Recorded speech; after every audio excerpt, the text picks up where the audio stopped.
The sun had barely set when neighbors began to wonder why the lights were still on at the Harper house. On most nights, Samuel Harper would be out on the porch waving to the neighbors with a tall glass of iced tea in hand. His wife, Nadine, would usually be in the kitchen, her laughter echoing softly through the open windows while the twins Marcus and Maya ran circles in the front yard.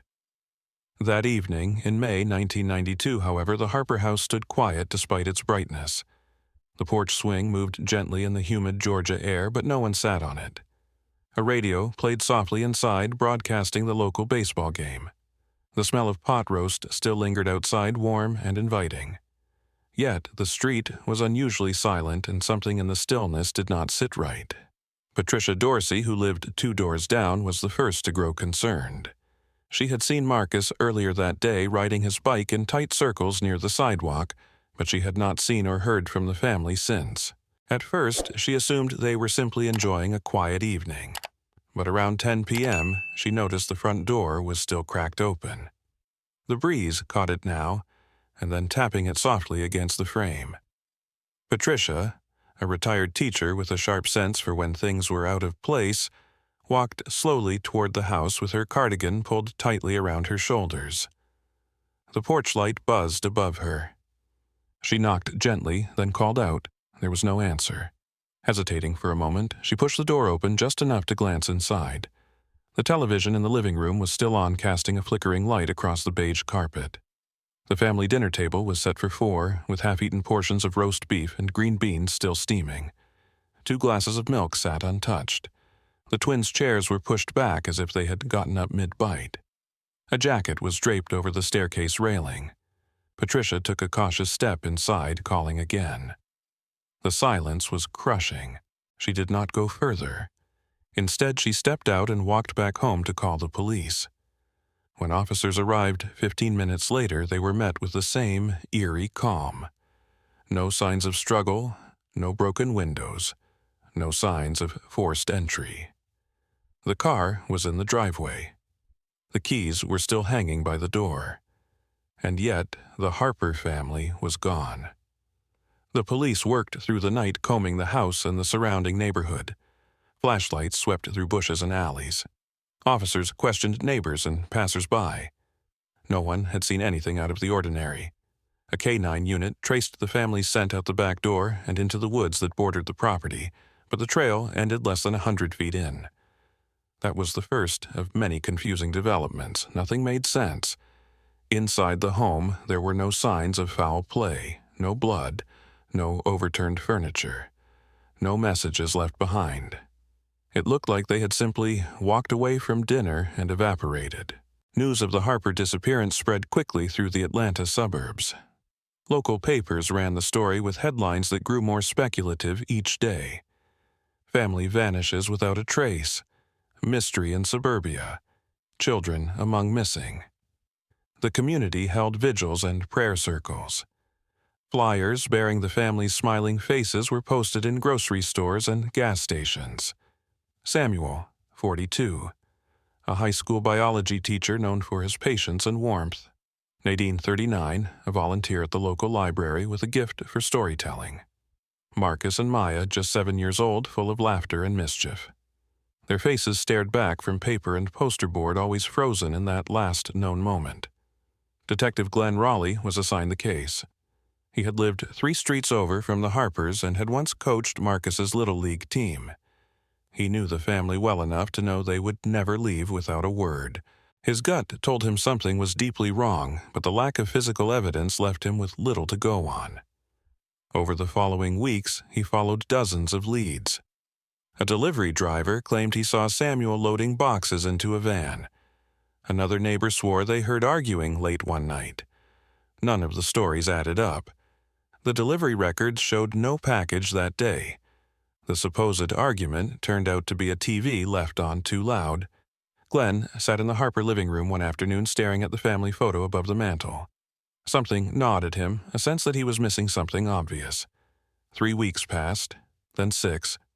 By the end of summer, the case began to lose momentum. New crimes demanded attention. The public's interest waned.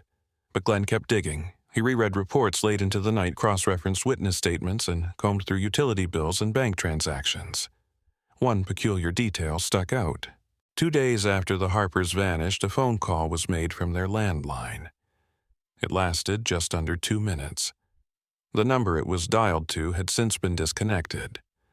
Phone records traced it to a payphone in Birmingham, Alabama, over 150 miles away. Glenn drove to the location. The payphone stood outside a shuttered gas station, its receiver long since missing. No security cameras had captured the area that day. No one in the neighborhood remembered anything unusual. It was another dead end, and yet it only deepened the mystery. Who had made the call, and why, from that location, Glenn reported the finding but had nothing more to support it? The department filed the case as an unsolved missing persons incident. The file thickened, but the leads ran dry. Life in the neighborhood moved on. Halloween came and went, then Thanksgiving, then Christmas. But the Harper house remained untouched. No one bought it, no one moved in. The property was placed in trust, and a management company occasionally sent someone to mow the lawn. Windows collected dust. The mailbox rusted. For years, the house stood as a ghostly reminder of what had happened, or rather, what had never been explained. Children would cross the street to avoid walking too close.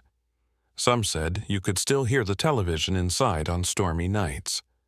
Others whispered that the twins' laughter echoed faintly through the air vents. Most dismissed it as urban legend. But for Detective Glenn Raleigh, the case never left him. He retired in 2006, but he kept the Harper file in a locked drawer at home.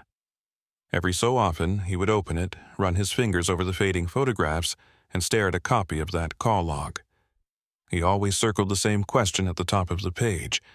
Where did they go?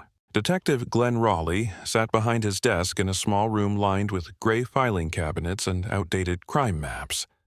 The fluorescent lights above hummed as if echoing the thoughts bouncing around in his head.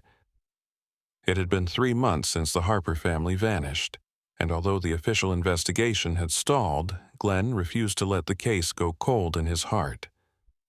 Every time he drove past their house on Meadow Lane Drive, his eyes drifted to the upstairs windows, half expecting someone to pull back the curtain. Glenn had always trusted his instincts, and his instincts told him something about this case was all wrong. Families did not simply disappear from the dinner table without leaving a mark. Yet here they were gone without a trace, and he had nothing solid to work with. He pulled out the case file again and stared at the photographs. The dinner table was burned into his memory. 4 plates, still full glasses of milk untouched. The chairs slightly pushed out like people had risen mid-meal. He reviewed the forensic reports again. There were no signs of forced entry, no foreign DNA, no fingerprints that could not be explained. What did not make sense was the absence of even the family's own prints. None on the stair railing, none on the refrigerator door, none on the faucet. Forensics initially chalked it up to a mistake or cleaning, but Glenn had visited that home more than once. It was tidy, yes, but Nadine was not the type to scrub a kitchen like a crime scene. Something had erased their presence with surgical precision. He turned to the landline call again. The number dialed led to a payphone outside a closed-down gas station in Birmingham. It had taken weeks to trace it, and even longer to confirm the timestamp. Glenn had driven to that location alone, stood by the broken payphone, and imagined someone from the Harper house standing there nervously dialing. If it was Samuel, why not call his brother in Tennessee? If it was Nadine, why not reach out to her mother in Macon? The number made no sense. Glenn sent a request to the phone company to look at the Harper line's activity over the past 6 months. He found something else. A week before their disappearance, someone had used that same landline to call an unlisted number in Decatur. The number belonged to a closed law office. The building had been vacant since 1989. The mystery only grew deeper. Glenn visited the house again on a rainy Saturday in July. The property manager had left the side door open for him. As he stepped inside, the smell of mildew hit him. The once cozy home had turned cold and empty. He walked past the kitchen and into the hallway, trailing his fingers along the wallpaper. He entered the twins' room. Toys still sat on the shelf. A coloring book lay open on the carpet. On the last page, Maya had drawn 4 stick figures holding hands. The sun beamed from the top corner of the page, and a little house sat below. Glenn stared at it, his chest tightening. The innocence of the drawing stood in stark contrast to the silence that now occupied the space. Later that week, Glenn interviewed each neighbor again. Patricia Dorsey stood by her screen door and invited him in with tired eyes. She repeated the same details. The door had been ajar. The lights were on. No sounds from inside. Glenn pressed gently for anything unusual. Patricia hesitated, then mentioned a sound she had heard the night before they vanished. A heavy thud, like someone dropping a trunk or falling hard. She remembered it clearly because her cat had bolted under the bed. She had dismissed it at the time. Glenn noted it. Then he visited Leonard Green Nadine's brother, who had flown in shortly after the family disappeared. Leonard now stayed in a motel on the east side, assisting in media efforts. He claimed to be devastated. Glenn noticed how often Leonard referred to the house as his sister's property, never as his family's home. 2 days later, Glenn received a surprising development. A forensic technician from the evidence lab called about something odd in the photo albums that were missing from the house. The albums themselves had not been recovered, but a neighbor recalled seeing Samuel take them to work one day wrapped in a canvas bag. Glenn contacted the school where Samuel taught and found a janitor who confirmed seeing the bag in Samuel's office. That office had been cleared out by Leonard after the disappearance. Glenn began to wonder why Leonard had taken it upon himself to handle Samuel's work belongings without being asked. That led him to subpoena bank statements. There he found that 2 weeks before the disappearance, $12,000 had been withdrawn from the Harper's joint savings account. The withdrawal had been made in person, and the signature matched Leonard's. Glenn's gut twisted. He drove to Leonard's motel and confronted him with the records. Leonard grew defensive, claiming he had been helping with bills while Samuel was planning to go on a short trip with the family. He could not produce receipts. Glenn asked about the canvas bag from Samuel's office. Leonard insisted he never saw it. Glenn left unconvinced. That evening, he sat in his car for hours outside the Harper house. The porch light flicked on with the motion sensor. He stared at it the way it illuminated the cracked welcome mat and the overgrown lawn. There was a loneliness about that house that felt unnatural, as though something still lingered there, trapped. By September, Glenn had gathered a list of small but persistent anomalies. A local mailman had transferred routes just days after the disappearance, stating he was uncomfortable on that block. A paperboy reported that the Harper's newspaper never piled up on the porch, but also was never retrieved. He had assumed they were canceling the subscription but did not remember seeing a cancellation notice. Glenn also discovered that the trash cans from the house had been cleaned and bleached when police first arrived. At the time, they thought nothing of it. Now, it felt like an intentional act. Every trace of routine life had been scrubbed clean. He interviewed the responding officers again. One patrolman admitted that the house had felt too clean. He said it reminded him of a model home, not a place where 2 kids lived. Glenn asked why he had not included that detail in his report. The officer shrugged. No signs of struggle, no crime scene, no body. There had been nothing concrete, just a feeling. Glenn wrote that down. It matched his own sense that the Harper house had been wiped of its history by someone who knew how to do it. By the time Glenn submitted his 3rd unofficial summary, the department had grown weary of the dead ends. The captain asked him to shift focus to newer cases, but Glenn could not walk away. His report included these 2 key theories. 1, the family had been abducted by someone they knew and trusted. 2, someone had been inside that house either before or after the dinner table scene, erasing any sign of them. Glenn suspected the 2 events were not separate. He suspected the person who had helped clean the house had also helped orchestrate the disappearance. Leonard Green paced the carpet of his motel room with the television on mute, and his fingers tapping his thigh in an uneven rhythm. Since the day his sister's family vanished, he had positioned himself as a tireless advocate.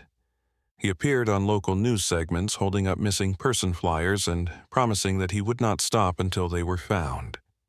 He attended every vigil, shook hands with reporters, and answered every interview with practiced sorrow. But behind closed doors, Leonard was not sleeping.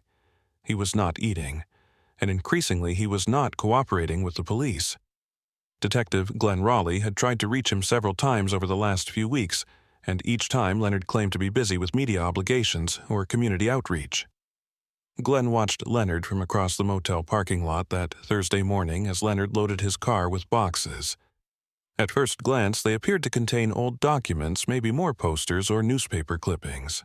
But Glenn's eyes caught a flash of something shiny wedged between the folders. He made a note of it and walked toward the motel office. Leonard had failed to update his forwarding address with the department, which was now technically a violation of the cooperation terms he had signed when he first got involved in the case. Glenn had come to issue a formal reminder, but more than anything, he wanted to see how Leonard reacted to unexpected company. Leonard answered the knock with a tight smile and invited Glenn in the same way he had when this all began. The room smelled faintly of sweat and fried food. Glenn looked around and noticed that Leonard's belongings were arranged with an obsessive neatness. Each sock folded into its matte shaving cream aligned perfectly with the razor. The television stand held a binder with newspaper articles and police statements about the Harper case. Leonard offered Glenn a seat, then excused himself to the bathroom. Glenn stood instead. He walked over to the desk and glanced at the open binder. Each page had been highlighted and annotated. Some notes were strange. One entry read, "Everyone looked at Patricia too fast." Another said the dog never barked. Glenn's instincts flared again. Leonard returned and sat across from Glenn, rubbing his hands together. He asked if there were any updates. Glenn responded that he needed to verify a few financial details. Leonard nodded, then offered that he had received a few letters from people claiming to have seen the family. He reached into a drawer and handed Glenn 3 envelopes. Inside were handwritten notes. One was postmarked from Memphis and mentioned seeing a woman and 2 children who looked familiar. Glenn read each one carefully. The handwriting varied, but something about the letters felt rehearsed. He folded them back into the envelopes and slipped them into his file. He thanked Leonard and left, but not before asking where Leonard had stored the contents of Samuel's office. Leonard hesitated, then said he had donated the books and kept only personal items. He could not recall where he had placed the canvas bag. Glenn stared at him for a long moment before nodding and stepping outside. That conversation confirmed something for Glenn.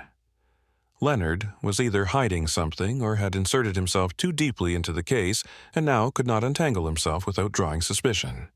Either way, Glenn needed more. Later that evening, Glenn revisited the Harper home with a search warrant. The property had remained untouched since the initial sweep.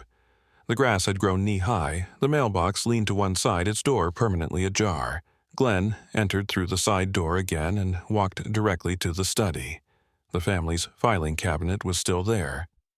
Most of the drawers had been emptied except for the bottom one. Inside, Glenn found Samuel's teaching certificates, a stack of old report cards, and a manila folder labeled taxes. He flipped through it and found a list of charitable donations made in the family's name. One caught his attention. A $1,000 donation had been made to a nonprofit called the Community Shelter Initiative just days before the disappearance. The name rang a bell, and Glenn checked the city's registry. The address was a rundown building 2 towns over.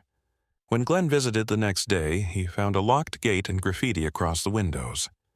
A notice posted on the door said the building had been condemned since 1991. Glenn called the number listed on the donation receipt. It had been disconnected. He started to suspect that the donation had not been a real one, or if it was, it had been a way to move money quietly. He searched through public records for any connection between Leonard and that organization. Nothing surfaced directly, but Glenn found that Leonard had once registered a nonprofit himself in 1988. That group had dissolved after 1 year and had never filed a tax return. That same week, a new detail emerged. A neighbor recalled that Leonard had stayed in the Harper home alone for 2 nights after the family disappeared. He had claimed it was for media interviews and easier coordination with police. The neighbor, an elderly man named Clifton Ray, said he saw Leonard bringing boxes into the house and removing them late at night. He remembered the boxes because they had been marked with red tape. That detail matched the ones Glenn had seen in Leonard's car outside the motel. The red tape was distinctive. Glenn returned to the motel, but Leonard had checked out that morning. Frustrated, Glenn filed a motion for a subpoena on Leonard's credit activity. A financial investigator found several payments to storage units across the state over the past 5 years. One unit had been rented just 3 weeks before the disappearance. The address was 30 miles outside Atlanta in a quiet industrial area. Glenn drove there with a warrant in hand. When he opened the unit, the smell of mildew and old paper hit him hard. Inside were boxes of documents, clothing, children's books, and a rusted safe. The safe contained the missing photo albums from the Harper house. Some pages had been removed. Others were marked with small stickers. One photo showed Maya with a scrape on her arm and a bandage. A yellow sticker pointed to the wound. Another photo had a note tucked behind the frame. It read, "They know too much." Glenn sat in his car outside the unit for a long time. His thoughts raced. He had no body, no blood, no confirmed crime. But what he did have was mounting evidence that Leonard had not only inserted himself into the aftermath, but may have known more before the family vanished. Glenn returned the items to evidence and submitted his findings to the district attorney. The DA was cautious. Without proof of harm or coercion, they could not arrest Leonard. Surveillance was approved instead. Glenn now watched the man who had made himself the face of grief in the Harper case and wondered just how deep his involvement really ran. By the time a full year had passed since the Harper family vanished, the public narrative had begun to shift. Early concern had evolved into speculation. The case no longer held headlines, and television anchors stopped referencing their names. The posters still hung in grocery store windows, but most were sun-bleached and peeling a quiet symbol of fading hope. Glenn Raleigh sat in his office with a growing stack of letters. Some were anonymous tips. Others were from psychics and self-proclaimed investigators. Most offered nothing of substance. But Glenn read them all.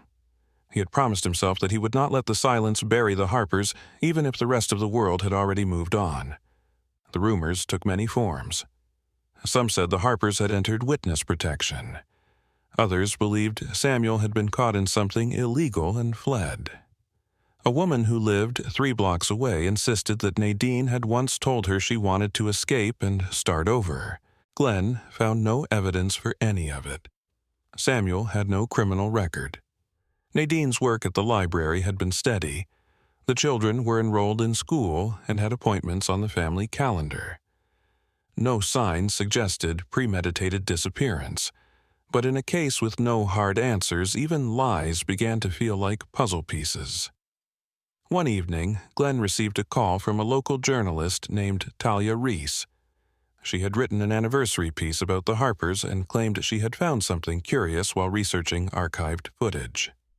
Glenn met her the next morning at the station. Talia opened her laptop and played a segment from a neighborhood watch meeting recorded a week before the disappearance. The footage showed community members discussing vandalism, and in the background, Maya and Marcus could be seen playing near the back of the auditorium. At one point, Maya appeared to whisper something to her brother, then point to a man seated in the back row. The camera never showed his face fully, but Glenn paused the video at the exact moment the man stood to leave. He wore a brown leather jacket and moved with a limp. Glenn enhanced the still and printed a copy. He cross-referenced it with employment records and disability claims in the area. A name eventually surfaced. Henry Dalton, a custodian at the local elementary school, had retired abruptly in 1991 after a knee injury. He lived alone and had been cited twice for trespassing in city buildings. Glenn paid him a visit.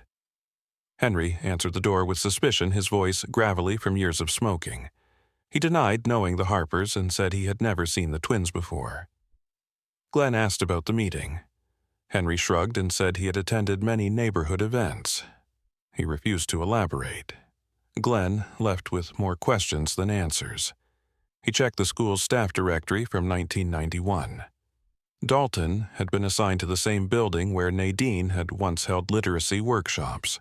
Days later, Glenn returned to the neighborhood to canvass again. He met with neighbors who had never been questioned formally.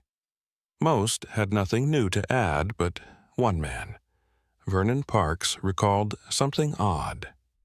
He had been walking his dog around midnight the week the Harpers vanished and noticed that the lights in their attic were on. It struck him as strange because he had lived across the street for a decade and never once saw that light before. He mentioned it to his wife at the time but thought little of it afterward. Glenn's pulse quickened. He reviewed the original search records. The attic had been visually cleared but not thoroughly examined. There was no ladder access from the second floor. Glenn contacted the property manager and arranged a second search. The attic was accessible only through a panel in the ceiling of the upstairs hallway. Glenn brought a ladder and climbed through. The space was small and dark, filled with insulation and cobwebs. But in the far corner, hidden beneath a plastic tarp, he found a pile of discarded items. Among them were children's shoes, an empty cereal box, and a worn blanket. The items were old and covered in dust. Still, Glenn took photographs and brought them into evidence. Forensics would later confirm the cereal brand matched one the Harpers regularly purchased. The shoes were a child's size 5, consistent with Maya's last known measurements. But nothing was recent. No DNA could be extracted. No signs suggested someone had used the space after their disappearance. It was another near discovery, another half-clue that led nowhere solid. As Glenn continued his investigation, more stories emerged from the neighborhood. A woman named Cheryl Armstrong claimed she heard a soft thudding sound in the alley behind the Harper house on the night they vanished. She had looked through her blinds but saw only shadows. A different resident said she had seen a van parked near the rear fence late that night. It was white unmarked and unfamiliar. Glenn requested surveillance footage from nearby businesses, but by then the tapes had long been erased. The pattern repeated itself. Every time Glenn reached for an answer, it dissolved into uncertainty. Glenn's final lead that season came from an unlikely source. A teenage boy who had recently moved into the neighborhood found an old Polaroid in the woods behind the subdivision. The photo was damaged by rain, but it clearly showed two children sitting side by side in what appeared to be a concrete room. One of them resembled Marcus. The background was nondescript, but Glenn noticed a vent near the ceiling. He traced the photo's film type to a batch sold at a pharmacy 3 miles from the Harper residence. The batch had been discontinued in 1993. The timeline aligned, but the image could not be verified. The photo offered no proof of location, no visible timestamp, and no way to identify who had taken it. As the second year approached, the investigation teetered on the edge of dormancy. Glenn had exhausted every logical route. He had revisited the family's financials, traced calls, tested DNA, re-examined the property, questioned everyone twice, and followed every plausible lead. Still, no bodies had been found.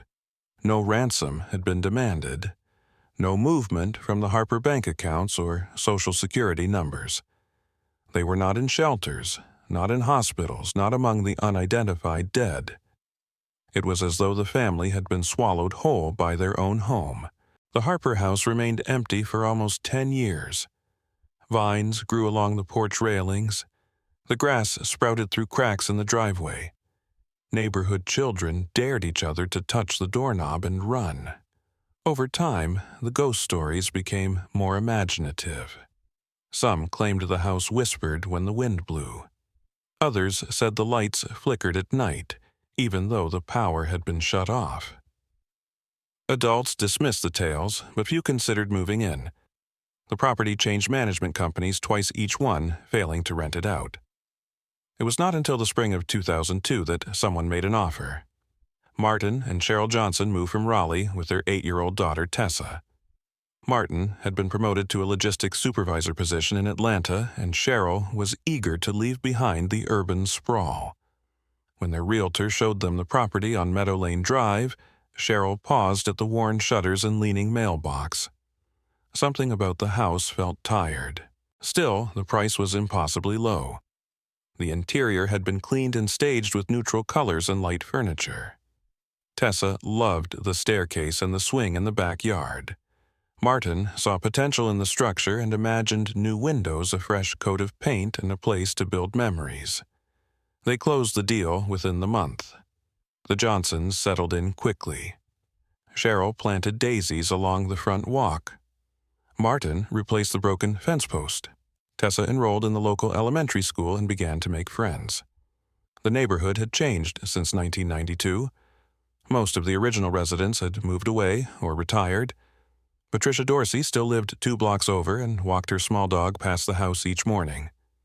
She hesitated when she saw the moving truck, but said nothing.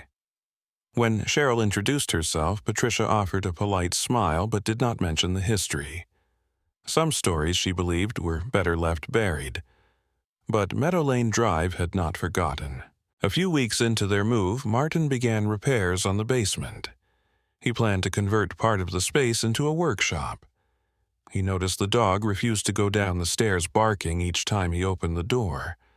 At first, he assumed it was the scent of mold or old wood. But then Tessa began saying strange things. She told her mother that she heard someone walking beneath her room at night. Cheryl dismissed it as imagination. The house creaked. It had old pipes. But when Martin worked in the basement one Sunday morning, he heard something drop behind the far wall. He paused his drill and listened. There it was again, a faint scrape, like a box being dragged slowly across cement. He knocked along the walls and discovered one sounded hollow. He removed a panel and found a narrow crawl space about 3 feet wide and lined with plastic sheeting. At the end of the tunnel there was a rusted air vent and a small wooden crate. The crate was empty, but there were faint marks on the floor around it. Martin called Cheryl down and showed her the space. She frowned and said she had seen something similar when they toured the home, but had assumed it was for insulation. Martin was uneasy. The crawl space had not been mentioned in any inspection report. That night, Martin could not sleep. He retrieved the crate from the crawl space and examined it in the garage. Inside a folded flap, he found a small strip of fabric. It was pink and embroidered with a single white letter. The letter was M. He turned the cloth in his hands and tried to imagine why it had been hidden. He showed Cheryl, who went silent for a long moment. The next morning, she searched for information on the property and found a forum post referencing the Harper case. Her hands trembled as she read the details. A family of 4. Disappeared. Never found. No sign of struggle. She called Martin into the room and showed him the screen. They sat in silence. Tessa came in and asked why the swing in the backyard was moving, even though there was no wind. Cheryl turned off the computer. Martin stood and walked out to the backyard. The swing swayed gently, but the air was still. He took out his phone and dialed the non-emergency police line. He asked to speak to someone about a cold case. When the operator asked for clarification, Martin hesitated, then gave the address. The operator paused, then said someone would call back. That call never came.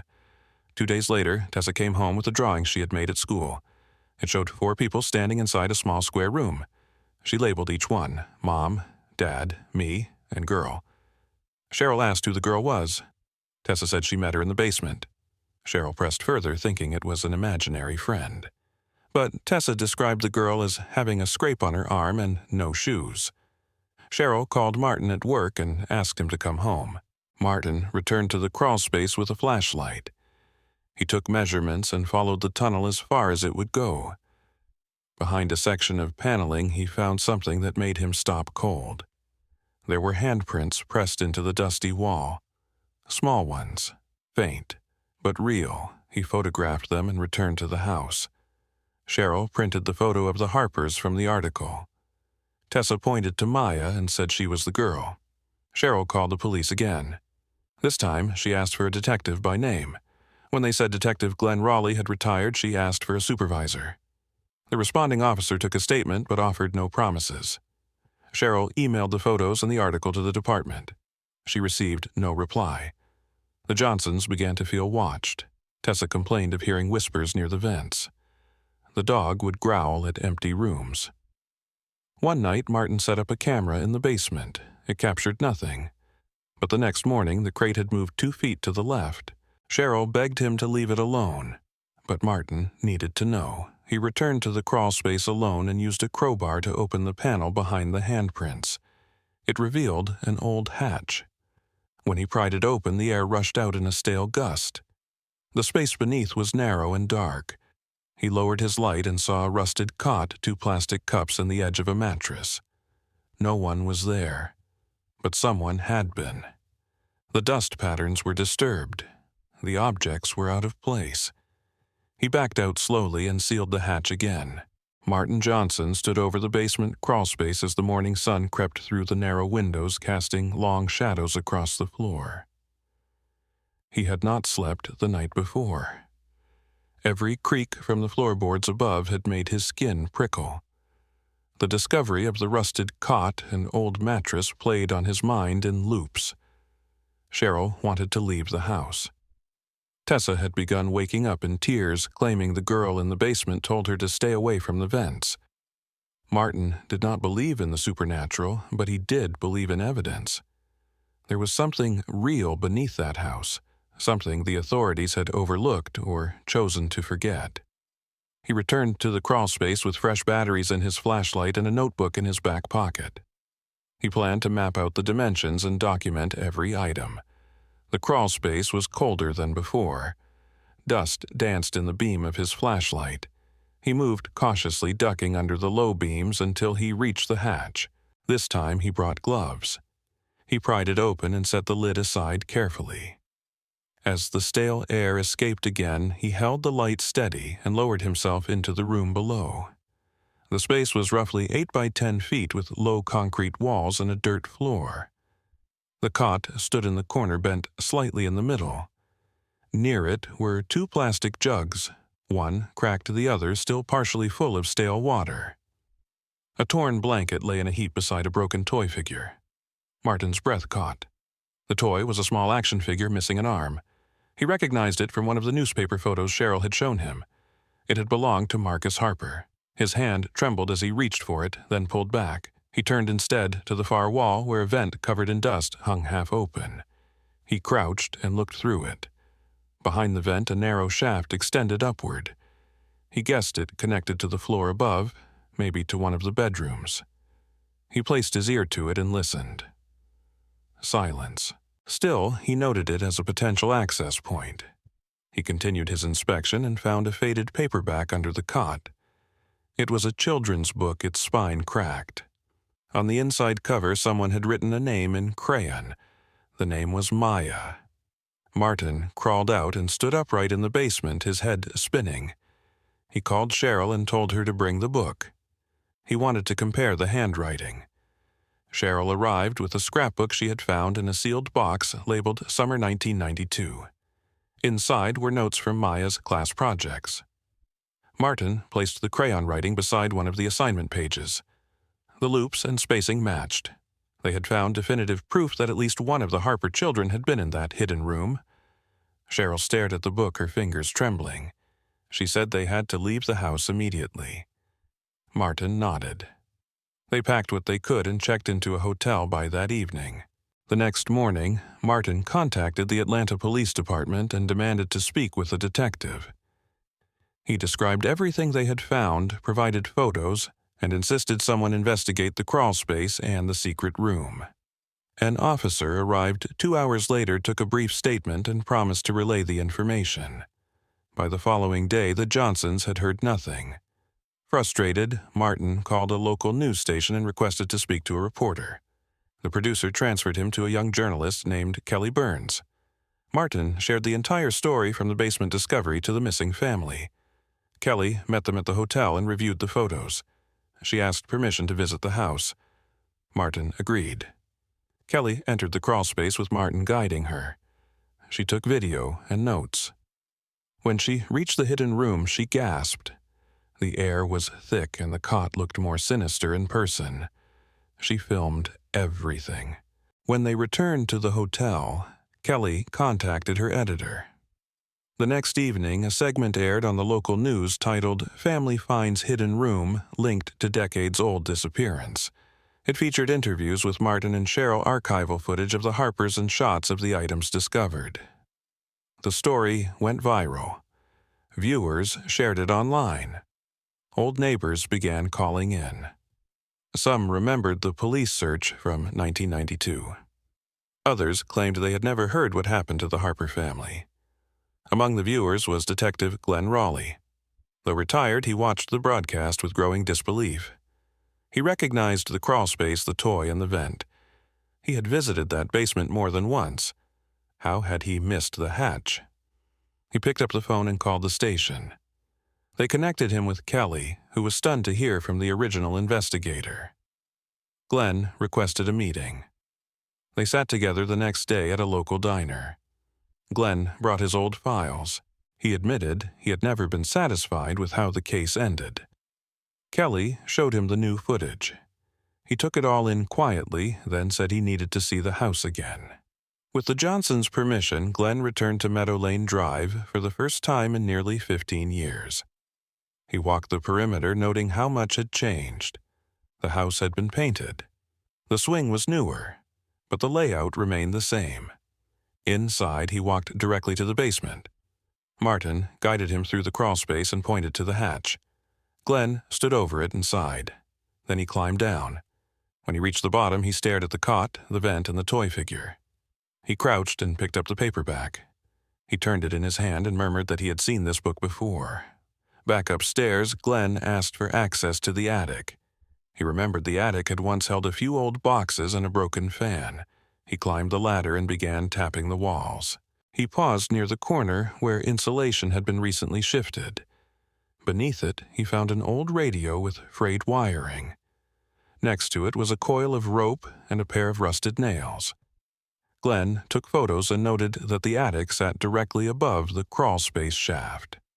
He returned downstairs and asked to review the ventilation blueprints. Cheryl retrieved the inspection documents. Glenn traced the path of the vent and confirmed it once connected to the master bedroom closet. He stared at the closet door for a long moment. Detective Glenn Raleigh returned to the crawlspace 2 days later with a team of specialists. The police department, now pressured by media coverage and public interest, reopened the Harper case as an active investigation. Crime scene analysts documented the crawlspace and hidden room with new technology.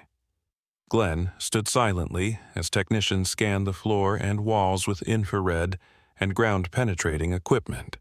One of the younger officers, a recent academy graduate, noticed a faint echo in the ground response near the far wall.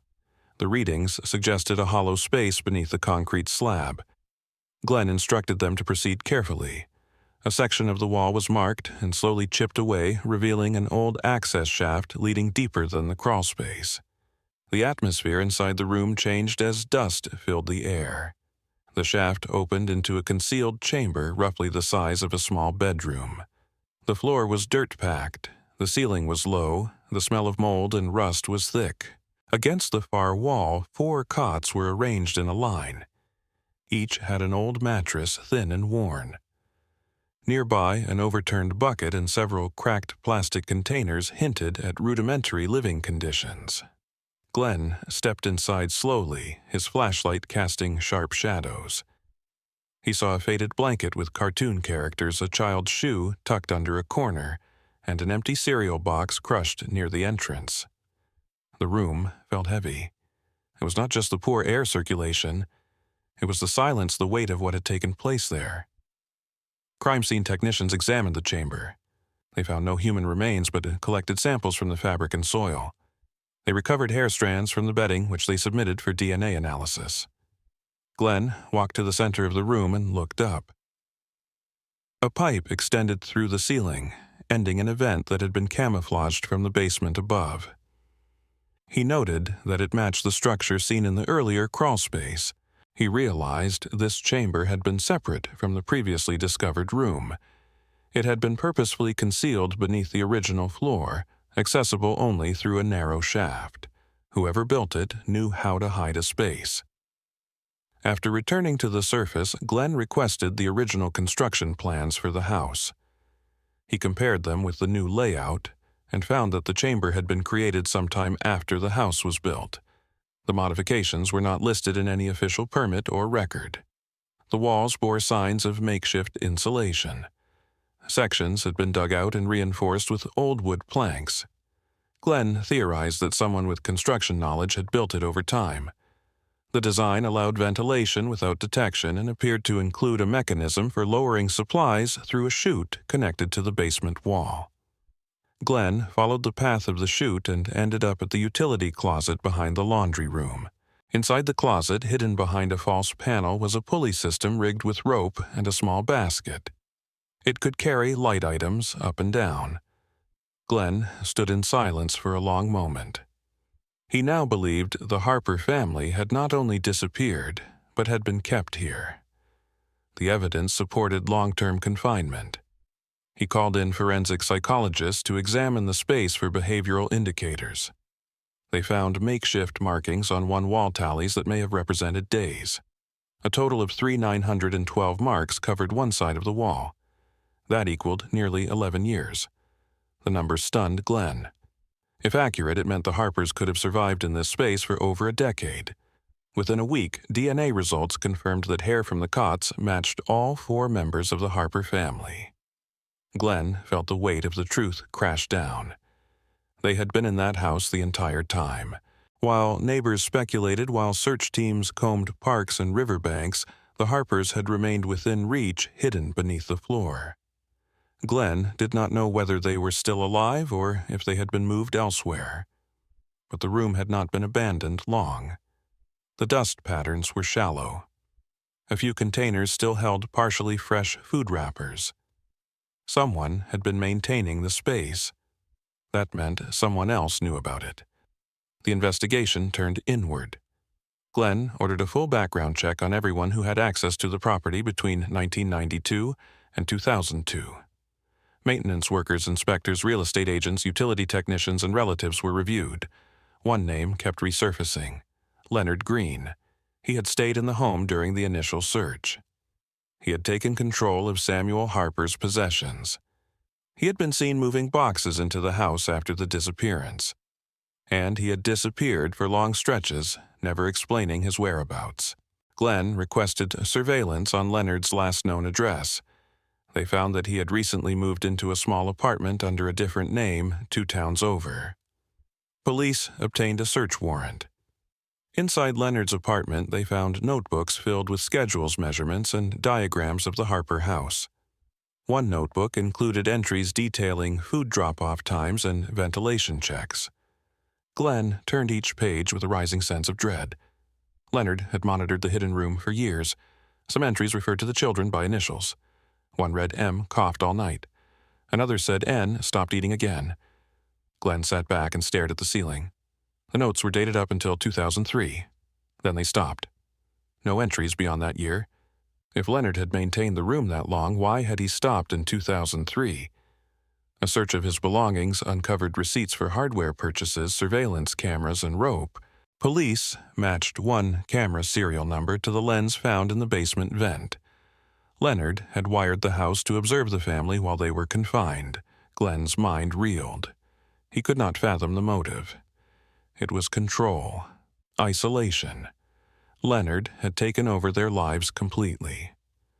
Investigators reviewed hospital admissions in 2003 and found that Leonard had been treated for a head injury that year. He had fallen from a ladder, possibly while maintaining the vent system. After his injury, he had never returned to the house. That may have been the point when the Harpers were abandoned or escaped, but where they went remained unknown. Detective Glenn Raleigh sat in the evidence room with the journals spread across a long steel table. The pages had yellowed slightly, and the ink had faded, but each line revealed more about the years the Harper family had vanished from public sight. Glenn read each entry carefully, tracing Leonard Green's handwriting as it shifted from orderly to erratic. In the earliest pages, Leonard wrote as if he were documenting a plan. He listed supplies, building materials, and measurements. He mentioned isolating sound, reinforcing beams, and sealing entrances. As the entries progressed, the tone became personal. He began referring to the Harpers by first name only. He noted their behaviors, their meals, and their moods. The entries were precise and cold, as though he were conducting an experiment rather than holding his own family captive. One entry from late 1993 stood out. Leonard described the twins arguing over space on the cot. He noted that Samuel had attempted to pry open one of the panels in the crawl space and that he had to reinforce it the next day. Glenn shuddered. He imagined Samuel's quiet desperation trying to find a way out. Another entry from 1996 described Nadine refusing food for 4 days. Leonard referred to it as noncompliance. Glenn underlined the word. It said more about Leonard's mindset than any diagnosis. He had not seen the Harpers as relatives. He had seen them as subjects under his control. The investigators requested a psychological profile. A forensic psychiatrist reviewed the journals and concluded that Leonard displayed signs of delusional disorder with elements of narcissism and paranoia. He appeared to believe he was protecting the family from external threats. He referenced the outside world as corrupt and dangerous. He referred to himself as the only safe option. In one chilling entry from 1999, Leonard wrote that Maya had begun asking when they could go outside. He responded by sealing the chute for 3 days. When he reopened it, he noted that she had stopped asking. Glenn closed the journal and felt a wave of nausea. With this new evidence, the district attorney's office issued a formal arrest warrant. Leonard was found at a shelter in DeKalb County, living under an alias. When officers approached, he did not resist. During interrogation, he spoke calmly, offering no apology. He stated that he had done what was necessary. He said the Harpers had been too weak to handle the real world. He described his version of events without emotion. He admitted to modifying the house, constructing the rooms, and monitoring the family. When asked where they were now, he fell silent. The interview ended without further answers. Glenn returned to the journals searching for the final entries.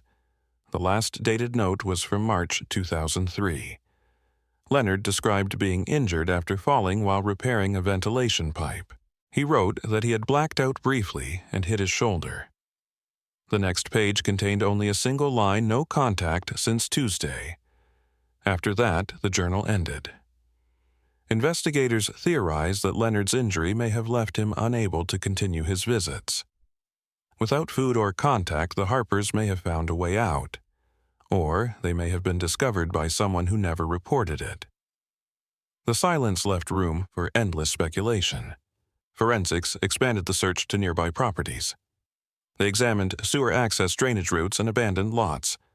One lead pointed to a storage facility Leonard had rented years earlier. Inside, they found containers of powdered food, old VHS tapes, and children's drawings. Some of the drawings showed stick figures holding hands beneath a small window. One depicted a girl behind bars with a single tear on her cheek. Forensic analysts determined that at least 2 of the drawings were created by Maya, based on comparison with her known handwriting. Investigators then re-examined the Harper family's medical and financial records. They found no activity after 1992, but one clue surfaced in the form of an anonymous hospital intake from 2004. A woman in her 30s had arrived at a clinic in Tennessee with 2 young individuals. They used no names. The woman claimed to be a traveler who needed basic care. The names given were later proven false, but the physical descriptions matched Nadine Marcus and Maya. The boy had a scar along his collarbone. The girl had difficulty speaking. Medical staff remembered the visit but could not provide further details. The intake form had been lost during a system update. Glenn contacted the nurse who had been on duty. She remembered the girl had asked about Atlanta. That was all she could recall. The investigation shifted again. Glenn now believed that the Harpers had escaped sometime after Leonard's injury. Their lack of communication may have been a result of trauma fear or simply a decision to disappear permanently. Survivors of long-term confinement often avoided returning to public life. Glenn consulted trauma experts. They explained that prolonged captivity could lead to severe psychological barriers to trust, especially when authorities had previously failed them. The Harpers may have felt safer remaining invisible. In the following weeks, Glenn distributed sketches of the family to shelters, clinics, and small towns across several states. He attached notes requesting confidentiality and included the possibility of reunion if any of them came forward. No responses came. Still, Glenn believed they were out there. The room had not shown signs of death. The DNA confirmed they had lived there, but nothing confirmed they had died there. In October 2004, the leaves in Nashville began to shift to amber and gold as the nights turned crisp. Detective Glenn Raleigh arrived in the city quietly carrying only a worn messenger bag filled with the copies of the Harper family photographs and copies of Leonard Green's journals. He had not been called officially. No warrant had summoned him. But the clinic sighting from months before lingered in his mind, especially after cross-referencing a missing intake file with a handwritten ledger found in a nurse's old filing box. The initials MH and JH appeared beside a woman's entry labeled as Patient EMM. Glenn believed he had found Maya and Marcus Harper. He started his search in the low-income neighborhoods near the clinic. He walked slowly down streets lined with weathered apartment buildings and chain-link fences. He stopped in shops and diners, showing the photos of the family to anyone willing to look. Most people shook their heads, some offered sympathy, and a few leaned in longer. One man behind a corner store counter stared at Marcus's picture longer than the others. He said he had seen someone who looked like the boy delivering newspapers near 5th and Walnut. Glenn wrote the address in his notebook and thanked the man. The next morning, Glenn stood on the corner of 5th and Walnut with a cup of lukewarm coffee. He scanned each face passing by, watching for details that matched the photos burned into his memory. Around 7:30, a teenager rode by on a battered bicycle with a heavy canvas bag across his chest. He tossed papers to the doorsteps with practiced ease. Glenn followed from a distance. The boy's profile, lean frame, and short-cut hair looked familiar. The way he glanced over his shoulder also seemed cautious. Glenn waited until the boy paused near a mail drop. He stepped forward and said he was looking for someone. The boy turned to face him. His eyes were tired, older than they should have been. Glenn recognized them instantly. The boy said nothing. He just stared. Glenn introduced himself and said he meant no harm. He showed a photo of the Harper family. The boy did not look at it. He only asked one question. Did the man who kept us die? Glenn answered honestly. Leonard Green had not died. He had been arrested and was in custody facing multiple charges. The boy looked down and said his name was not Marcus anymore.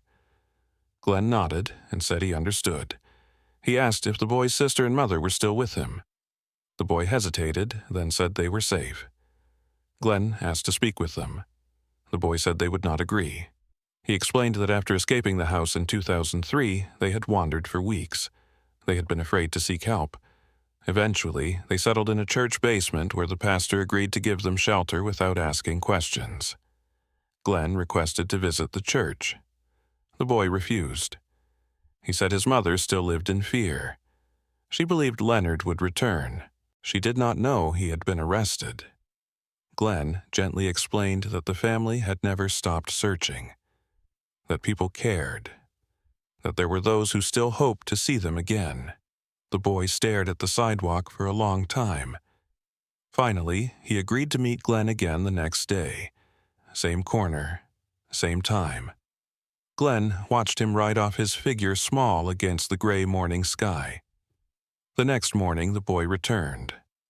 He led Glenn 2 blocks over to a brick building with faded paint. They entered through the back. In a quiet room near the boiler, Glenn saw her. Nadine Harper stood near a small folding table, pouring water into a pot. Her face was thinner, older, her eyes sunken but sharp. When she turned and saw Glenn, she froze. Glenn removed his badge slowly and introduced himself. He said he had been searching for her family for more than a decade. Nadine sat down without speaking. Her hands trembled slightly. Maya emerged from a back corner, her hair long and unbrushed. She did not speak. Glenn greeted her softly. He showed them the photographs recovered from the crawlspace, the items they had once owned. He told them that Leonard had been captured and would never hurt them again. Nadine said nothing for several minutes. Then she asked if anyone had believed they had just run away. Glenn said yes. Some had, but others never stopped asking questions. He explained how the Johnson family had discovered the room, how the evidence had been preserved, how their story had made headlines once again. Over the next few days, Glenn visited the Harpers regularly. He brought them clothing, food, and legal documents to reestablish their identities. Nadine refused relocation offers at first. She said they had survived by being invisible and did not trust government assistance. Glenn eventually persuaded her that staying hidden no longer meant safety. With help from a local nonprofit, the family was placed in temporary housing under protective supervision. A therapist specializing in long-term trauma began working with them. Nadine agreed to limited press coverage, but only under strict anonymity. The news broke quietly. The headlines read, "Family found after 11 years underground." The article mentioned a hidden room, a relative charged with unlawful imprisonment, and a detective who refused to let go of a file most had forgotten. The Harpers did not appear on camera. Their names were not listed, but for those who remembered, the story brought closure. Glenn sat at his desk weeks later flipping through the original case file. He had written a note on the front. It simply read, "They were there the whole time." In the spring of 2005, the Johnson family returned briefly to Meadow Lane Drive. Martin parked the car by the sidewalk and turned off the engine. Cheryl sat in silence, her hands folded in her lap. Tessa, now older and quieter than before, looked at the front porch with a guarded expression. The swing was still there, swaying gently with the breeze, though the grass had grown tall again. The police had sealed off the basement months ago. Since the news broke, no one had approached the property. Real estate agents refused to list it. Contractors declined renovation bids. The house remained suspended in time, unchanged since the day the hidden room was discovered. Martin stepped out first. He opened the trunk and retrieved a small box. Inside were items they had found in the basement before authorities took over.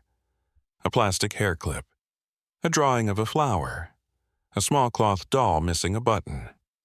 Cheryl had kept them out of guilt, unsure whether they should be preserved or buried. Today, she decided they needed to return home. She followed Martin to the front door, where a padlock now hung across the latch. Martin placed the box on the step gently. Cheryl crouched beside it and whispered a few words. Tessa remained in the car watching through the window. That evening, Glenn Raleigh visited the family at the temporary housing unit in Nashville. Nadine had agreed to speak with a counselor earlier that week and had made small steps toward re-entry. She was teaching Maya how to prepare meals using a small hot plate provided by the shelter. Marcus had enrolled in a GED program under a protected name. He refused to speak much about the years underground, but said he wanted to move forward. Glenn sat with them at the kitchen table and asked how they were feeling. Nadine answered that she was tired but alive. She said that was more than she had expected to be.